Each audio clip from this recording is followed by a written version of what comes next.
Salut et bienvenue dans Epaf, anecdotes, révélations, coulisses. Epaf, c'est le podcast qui met les pieds dans le paf. Aujourd'hui, je vais vous parler des Late Show Made in France, tout un programme.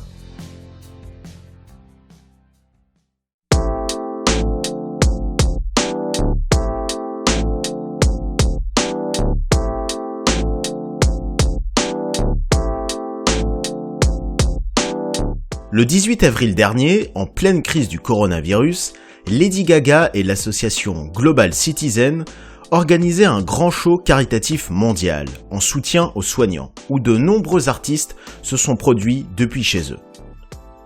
Diffusé dans le monde entier, l'événement était présenté par 3 animateurs vedettes des États-Unis, Jimmy Fallon, Jimmy Kimmel et Stephen Colbert. Ils présentent tous le même genre d'émission, des Late Night Show ou Late Show. Le concept est très identifiable. Un animateur aussi bien habillé que charismatique, un monologue d'entrée où les vannes sur l'actualité fusent, et des invités prestigieux confortablement installés dans un fauteuil qui répondent aux questions tant sérieuses que décalées de l'animateur qui est assis derrière un bureau. Le tout avec de la musique en live et des sketchs incarnés par le présentateur et les invités. Si outre-Atlantique ce format d'émission fait carton plein, en France, c'est plus compliqué. Beaucoup s'y sont essayés. À commencer par TF1. Nous sommes en septembre 2001, quand la Une décide de se lancer dans l'aventure des Late Show. La chaîne s'inspire d'un des Late Show les plus populaires, celui de David Letterman, qui anime ce type d'émission depuis 1982. Aux États-Unis, c'est une icône. Il reçoit toutes les plus grandes vedettes, politiques, chanteurs, acteurs.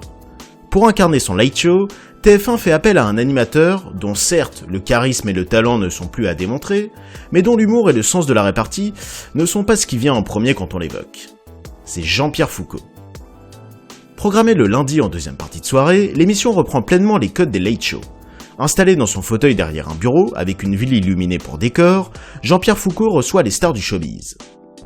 Pour renforcer le côté déconne, l'animateur peut compter sur son vrai faux assistant qui intervient ponctuellement pour balancer des vannes, et qui est incarné par Bruno Guillon, alors à l'époque animateur du Morning de Énergie. Alors que TF1 performe généralement à 40% de part d'audience sur cette case, avec le Late Show de Foucault, elle tombe à 17%. Après le 3e numéro, l'animateur déclare au journal Le Parisien « Les gens sont peut-être déconcertés, il leur faut un peu de temps pour s'habituer ». Mais la Une n'aura pas le temps. Après la 4e émission, elle arrête les frais. Sans doute que le côté consensuel de Jean-Pierre Foucault n'aura pas aidé le programme, où la dérision et l'impertinence sont de mise. Cet échec sera vite oublié dans la carrière de l'animateur, qui présente à la même époque le jeu culte Qui veut gagner des millions, et qui continuera d'être à la tête de nombreux primes sur la Une. C'est quoi la pire émission de ta carrière ? La pire, on vous aura prévenu peut-être. C'est quoi ? C'était un talk show qu'on faisait en deuxième partie de soirée. On voulait faire un petit peu comme David Letterman, parce que c'était très à la main de diffuser à l'époque en France tous les jours, ou pratiquement tous les jours. On avait le bureau, on avait tout, etc. Mais ça n'a pas été un énorme succès. Si TF1 a échoué à imposer son Late Show avec Foucault au début des années 2000, ce fut le cas avec un autre animateur de renom quelques années plus tôt. Nous sommes en septembre 1996 et France Télévisions se remet à peine de l'affaire des animateurs-producteurs. Un scandale révélant des contrats extrêmement juteux octroyés à des animateurs-producteurs du service public. Parmi les conséquences, la démission du patron de France Télé à l'époque, Jean-Pierre Elkabbach, et le départ de 2 jeunes animateurs en pleine ascension et au cœur du scandale, Arthur et Nagui. Ils trouvent refuge tous les deux chez la principale chaîne concurrente, TF1.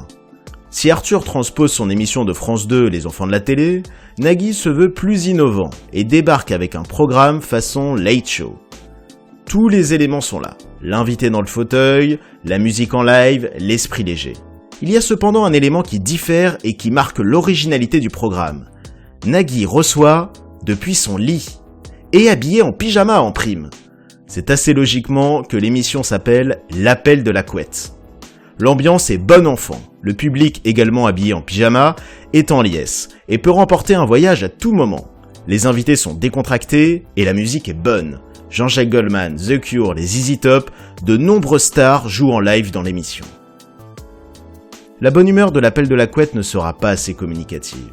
Après 13 émissions, le programme s'arrête. Ce ne sera pas le seul échec de Nagui sur TF1, qui verra s'arrêter progressivement toutes ses émissions. Il quittera rapidement la Une pour animer sur Canal+, le mythique Nulle part ailleurs, mais ne marquera pas non plus les esprits. Il faudra attendre son retour sur France Télé dans les années 2000 pour que Nagui devienne le cador qu'il est aujourd'hui. Elle n'a pas résisté à l'appel de la couette, Lyon!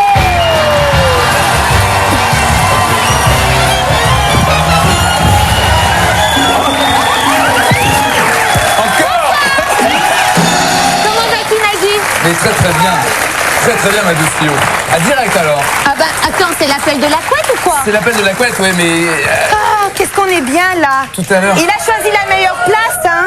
Non, c'est-à-dire que tout à l'heure, Amanda me disait... Bon, la différence qu'il y avait entre mon émission en Italie et la tienne, c'est que les invités étaient assis à côté et pas dans le lit. Mais là, si tout le monde se met dans le lit, après, va vraiment... Mais vas-y, va là. Ah. Ça va, hein. Mon Nagui. Ah. Alors... Ah, c'est vrai qu'on est bien. On est bien, vas-y, tu peux mettre les pieds. Attends, je mets les miens aussi. Oh. Voilà.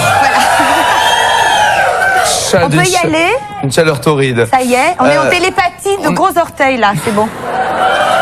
C'est pas l'orteil. Ah bon, ça se passe là chez toi aussi. Pour finir, retour sur quelques anecdotes sur les late shows américains. S'il existe de nombreux late shows aux États-Unis, certains sont des véritables références, et leurs animateurs des superstars. Ils touchent alors des salaires astronomiques.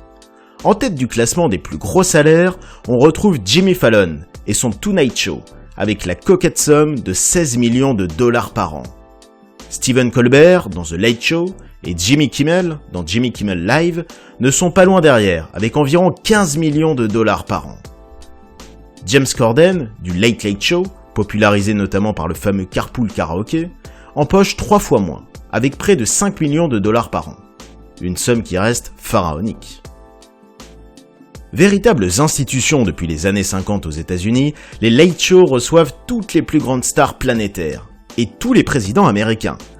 Ils y sont tous passés, de Ronald Reagan à Donald Trump, en passant par George W. Bush, Bill Clinton et Barack Obama.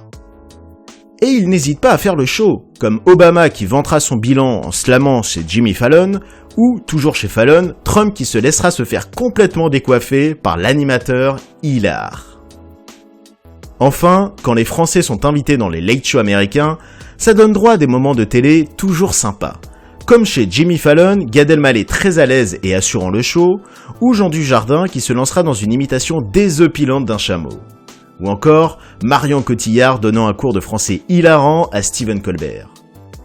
Et puis, dans la catégorie sans rancune, il faut parler de Greg Ferguson, qui reçut dans son Late Late Show l'animateur Arthur, alors même qu'il accusait celui-ci de l'avoir plagié avec son émission Ce soir avec Arthur. Il lui offrira même le luxe de s'expliquer, dans un esprit bon enfant, dans son monologue d'intro. Arthur lui rendra l'appareil en l'invitant dans son émission. Bonsoir tout le monde, bienvenue, comment ça va? Hey, oh! What? No, wait! What are you doing? I'm doing the show. No, you're doing my show, you're copying me! No, ridiculous. C'est bizarre. Really? I put it to you, Arthur, if that's really your name, which is not, it's Jacques. Now, let's look at the title sequence of your show, which airs in France, and the title sequence of my show, which airs in the good old US of A. And, yeah!